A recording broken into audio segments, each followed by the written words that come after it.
अस्सलाम वालेकुम नाज़रीन, मां आहियां शुएब अली उमरानी ऐं तव्हां ॾिसी रहिया आहियो BR टाइम न्यूज़। सभ खां पहिरियां शामिल कंदासीं हीअ रिपोर्ट। MQM पानी फारूक सतार खे 5 लख माण्हू वठी अचण जो चयो हुयो। कारकुन गॾु थियण ते फारूक सतार खे गारियूं ॾिनियूं।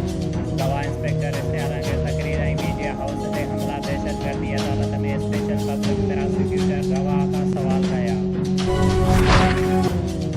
मौलाना फजल रहमान जी चौधरी शुजात ऐं परवेज़ इलाही सां लाहौर में मुलाक़ात में मुल्की सियासी सूरत हाल ऐं बाहिमी दिलचस्पीअ जे उमूर ते गुफ़्तगू।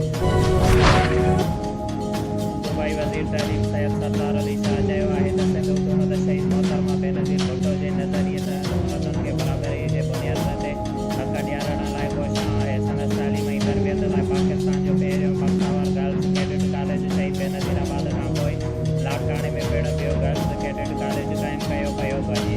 अहिड़नि ख़्यालनि जो इज़हार हुन अॼु पाकिस्तान जे पहिरें बख्तावर गर्ल्स कैडेट कॉलेज शहीद बेनज़ीराबाद जे पहिरें पासिंग आउट परेड ऐं पहिरीं सालियानी वालिदीन जे दिहाड़े जे मौक़े ते मुनक़िद थियल तक़रीब खे महिमान ख़ासि तौर ख़िताब कंदे ऐं मीडिया जे नुमाइंदनि सां ॻाल्हाईंदे कयो।